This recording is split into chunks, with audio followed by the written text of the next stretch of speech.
biggest thing I will say when you're trying all these things, when you're implementing these things, do not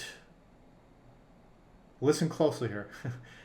Do not expect for your issues to go completely away.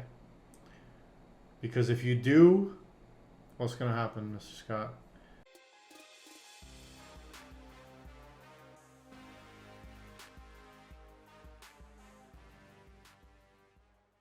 Oh, at its core, it's a logical game, but human beings are emotional in everything we do. So it's realistically, it's somewhere in the middle. But if you're talking about strategically, logic prevails every single time. You can't emotion your way to victory, but you effectively logic your way to victory. Yeah, so Everything we face is a logical puzzle. if you are getting to the point where you've made an emotional decision at the tables, you know you've probably reached a And certain you've made a threshold of mistake. tilt. And Yeah. everyone's been there.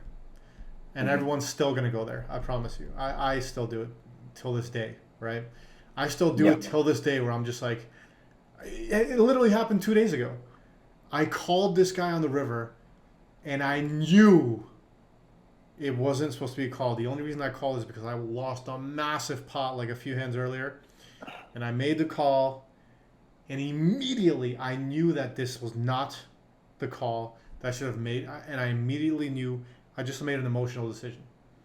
And it Hmm. wasn't logical because my logic was like, I don't think he's bluffing that much here. My emotion was like, fuck this guy. I'm going to make this call. That was essentially it. Like, he could be Yeah. sometimes bluffing here. Like, I'm a little bit off center because of this hand that I just played. Here's the thing, we can get better at realizing that we just made an emotional decision. And then once you do that, again, start slowing everything down. Start like that. That's exactly what I did 2 days ago. I made the play. I got even more tilted than I was right before it. And I talked to myself. I literally prep talk myself. I'm like, hey, Jack, slow it down, calm down, slow it down, play slower, start using more logic. I literally give myself that little talk. And then I just continue playing. That's So, the Jared Tendler injecting logic yeah. format. Yeah. And it's, like he says, it's not like, the greatest solution, but you need something while you're in the game. If you're not gonna take a break and you continue playing, you need something to calm yourself down. There is no there is no solution. And exactly, there's no solution. It's not a Yeah. thing, right? There's only, a treatment. There's no cure, Yeah. right? Like a lot of illnesses, there's treatments. You're not gonna find a cure here or anywhere for your anxiety No. or your tilt, but there are treatments, right? And Hmm. there are lifestyle changes that you can make to better your condition. Like lifestyle changes, meaning like probably going outside for a 30-minute walk every day would help. Reading books would help. Mindset books, YouTube videos, all those things will help. Slowing down your breathing, all those things will help. They're treatments, but there is no cure. So there's all Nope. these treatments that Mr. Scott you'll have to try out, and everybody watching will have to try out for themselves. And the biggest thing I will say when you're trying all these things, when you're implementing these things, do not listen closely here. Do not expect for your issues to go completely away. Because if you do, what's going to happen, Mr. Scott? If you expect all your issues to go away, You're just you going to be expect disappointed not when to they feel don't. anxiety and you expect not to tilt. Yeah. I mean, if you set unreasonable expectations, you're going to fail, and when you fail, you're going to feel worse than you did originally. Yes. You're going to feel the anxiety until I promise you it's coming. And then when you do feel it, you're going to resist it. You're like, I need to get rid of this. I can't feel this anymore because I did all this work. I'm supposed to be this guy, the guy that doesn't feel anxiety and tilt anymore. I did all this work. Now you're trying to resist it even more. I shouldn't be feeling this way. Now you're feeling more anxious, etc. That's Hmm. exactly what happens. You're basically, setting yourself up for failure. You need to go in with this is the mindset to go in with. This is what we'll wrap with, unless you got something to add after this, Scott. The mindset that needs to be going in with in these situations is, I'm going to work on studying more. The mindset, the YouTube, slowing down the breathing, slowing down the physiology, slowing everything down, continuing to work on my mental game, continuing to work on my anxiety, right?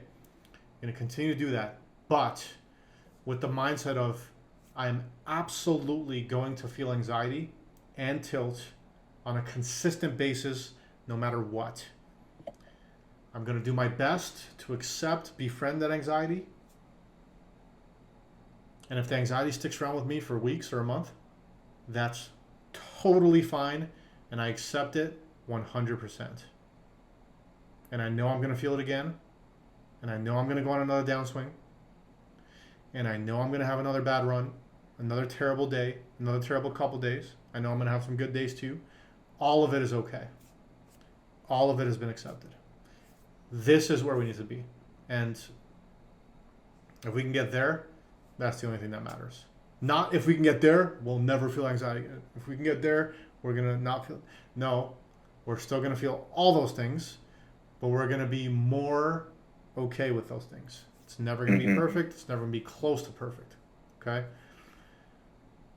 That's it. That's what I would wrap with there, Mr. Piggy. Any other final words before we... Just a quick one. Just like... out of character, obviously my character's dead now. You win. Yes. He agreed. He agreed with you in the end. Come back, Mr. So Pig. just quickly, I think a lot of people, myself in the past included, go about the mental game all wrong. And what they do is they binge, and then they stop, and they binge, and they stop, and they use when they need it, and they stop when they don't. So on their upswings, they just ride the enjoyment, and they go up like a rocket. And on the downswings, they will fall, and then they're trying to stem the bleeding by then turning to mental game videos and stuff like that. And what you'll see is that when people binge, their mental game goes up, and when they stop studying, the mental game goes down, and invariably you go through emotional swings as well as monetary swings in the game.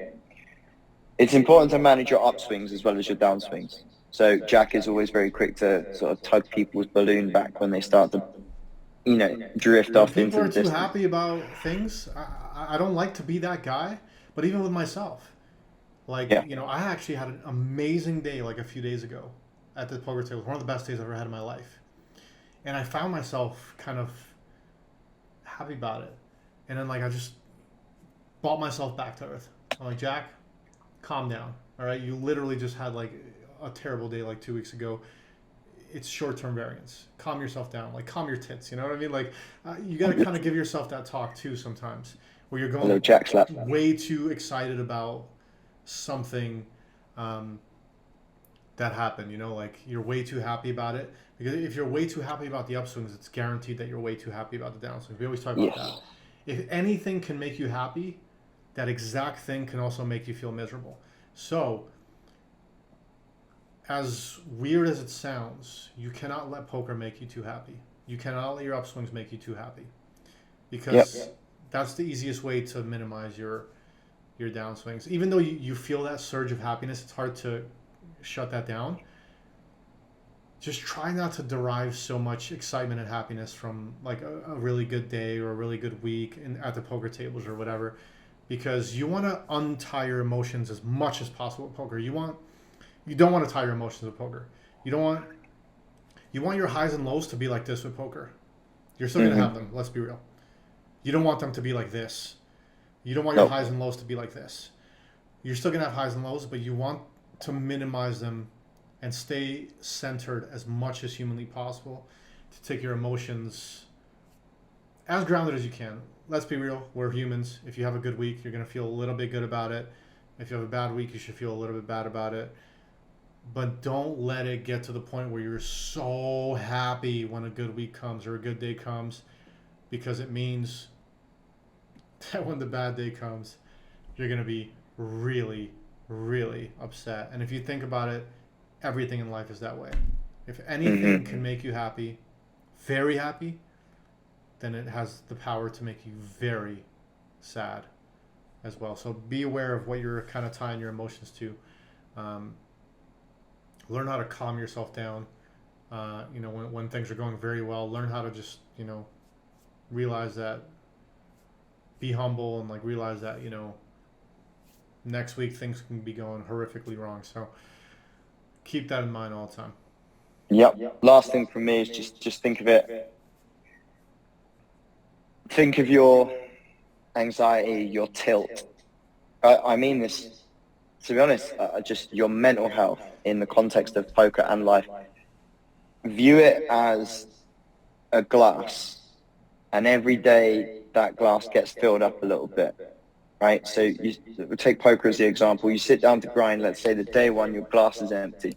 And there are going to be some bullshit situations you're going to face that are going to piss you off. Every single day when you grind, you're going to face things that annoy you. So you're going to run ace king into aces, or you're going to get bluffed in a spot where you had 2 pair and you get counterfeit on the river, or it runs out of 4 straight. Something irritating will happen in your grind, almost guaranteed, right? And every time that happens, a little bit of water goes into your glass, okay? Now, if you just finish the grind, go to bed, get up and do the same thing the next day, that water is still going to be there. This is where accumulated tilt comes from. And this happens with your mental health as well. Is if you don't tip the water away before you grind again, then the water that you add is just going on top of the last water, and your glass is going to steadily fill up. And everybody has a point where their glass fills up and it starts to overflow. And when it starts to overflow, that's when you have breakdowns. That's when you hit critical mass. You can't take any more. And the breakdowns that we spoke about at the start of the video, that's when those breakdowns happen. The simplest solution is daily maintenance. Dedicate 30 to 60 minutes a day working on your mental health. So that's Jack said about walking. For me, it's like walking in the forest near me. I do it every single day, same fucking place. All year round, I just go to the same place. I walk around and I listen to an audiobook about philosophy. And those two things in tandem, for me, that's me tipping the water away from the night before. I give myself a nice fresh sense of perspective. I get away from poker. I can detach a little bit, and I can sort of. Just so everyone knows, he feels better from it, right? It's a treatment where you feel better, but you still tilt. You still feel anxiety. You're not a dinosaur, It's minimization of the pain that I feel. I tip away the water so that when I go back to grind, I go back to a reset. Now, if I face 5 bullshit situations, of course I'm going to feel that. Mm-hmm. And of course, when I end the grind, I'm going to be slightly frustrated if it's gone really badly. Or if it's gone horrendously, I'm going to be very frustrated. But if that happens 3 days in a row, those 3 days are going to be more independent of one another. Whereas if I don't practice resetting my mental health on a daily basis, if I don't do that daily maintenance, then those 3 days are going to stack on top of one another. They're going to accumulate. And by day 3, I'm out of my head tilted. It's one of those, if you sit down to grind and you run ace king into aces, within the first game, and you explode, the chances are that you have a problem with accumulative or residual tilt, and that you need to start maintaining your mental health and, I guess your tilt health on a daily basis. It's like a reset kind of for you then, that kind of thing where you just kind of like, you do it, and like now this day is like a whole new day, like the last week or... You said the word earlier, perspective. Every day I watch a video or listen to a book that reminds me to put the world into perspective, right? Mm-hmm. Every single day, as Jack would say, I remind myself that none of that really matters, that the beats don't matter, that in many ways itself, that poker is not that important. I remind myself that it's not as important as my family and my health and so on and so forth. Mm-hmm. I remind myself that one day this will all be over.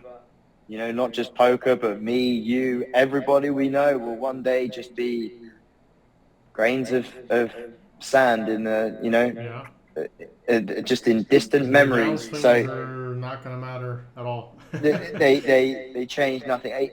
It's a tough one. I think it's important not to become too nihilistic and start believing that nothing really matters. But it is important to. There's a fine line there, by the way.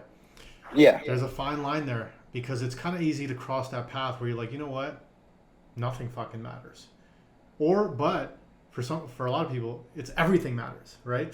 Everything matters so much, but you're like, yeah, wait, it doesn't matter that much. Really, where we want to be, where we always want to be, nothing matters. It's Nihilism's here. Nothing matters.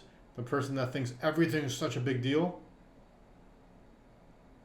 come to the middle I think ground. it's the thing without going too deep on it, like nihilism can be a bit of a fork as well, right? In as far as you could be like, oh my God, nothing matters. What's the fucking point? Nothing matters. Or you can say, nothing matters. Hey, nothing matters, right? It goes one of two ways. There's positive nihilism and negative nihilism. Anyone who's watched Rick and Morty gives this speech about nothing matters, everyone's going to die, how about just come watch some TV, right? That kind of positive nihilism can be good for you, but nihilism is certainly a slippery slope. But I think reminding yourself about just how big the world is and actually in context how little poker is even within your own life, I think is for me at least, I can't speak for everybody on this, everybody's different. But for me, I remind myself on a daily basis that it's not that deep. Having a downswing is not that deep. Mm-hmm. And I look at situations that other people around the world face. And I particularly read and listen to and watch videos about the Stoics and the absolute treacherous issues that people like Marcus Aurelius would face as the Emperor of Rome, and the immense pressure he must have faced on a daily basis, and the coolness with which he was able to navigate life or death situations. And I remind myself that what I'm suffering is, it just pales in comparison. Yeah. And I remind myself that if he was able to cope with those issues, then I am able to cope with mine. And that little mental reset every single day sets me up in good stead. You and I talk about this a lot, but I cannot stress this enough. I think it is genuinely a cheat code for life if you go and learn Stoicism. Mm-hmm. It makes life so much more bearable. I think it's just it's just such a good framework to navigate the issues of life and put them into perspective. But just to summarize what I've just said there, for me, and I think for most people this would benefit them too, daily practice. Dedicate 30 to 60 minutes every single day to get outside, get some vitamin D, reconnect with nature, refresh your perspective, and go back into the grind with a renewed mindset. And manage your expectations, like Jack said. Don't expect to be a Buddha. Don't expect to be a monk. Accept that you're going to get frustrated sometimes, but, work on emptying that glass, as I said. That's it. That's perfect ending right there. We'll end it right there. All right. I think, anybody who's feeling anxiety at the tables, I'm certain if somebody, sits down and watches this whole video, they're already going to feel better. They're going to be like, you know what? Downswing is not that big of a deal. Let's forget about it. Let's study more. Let's get back into the action. We all have them as well. We all have them. Safety in numbers, man. We all have them. Everybody suffers. Everyone hurts is suffering sometimes. Downswings and bad days and good days, and good weeks and bad weeks. Not only for poker, life as well. Yeah. Ups and downs, highs and lows, etc. We just got to learn to ride that wave and try to make the wave like this. Like I said. Don't get too high, don't get too low. Always stay consistently kind of high-ish. That's what I would say. Like, always stay at, here. 60%. Yeah, 60, 70%. Don't let yourself get too high is the easiest way of not getting yourself, not letting yourself get too low. So keep that in mind. And, All right. All right. See you guys in the next pod. All right. Take care, Mr. Scotty. Peace. Cheers.